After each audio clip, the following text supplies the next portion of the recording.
Matt Jordan here, coming at you from Lake Elsinore. I'm at the top of the lake looking over the peak. You could see it behind me here. That's where I go barbecue and camp. It's only 35 a night, 40 a night, and little traffic going by. Here's the road I came up. It zigzags. This is Ortega Highway, and I'm just on my way back home, heading up this way, and just wanted to show you guys the view. Pretty awesome.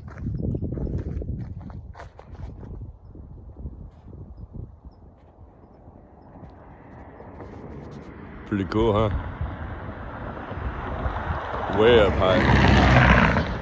Alright, we'll see you on the next barbecue and fishing video.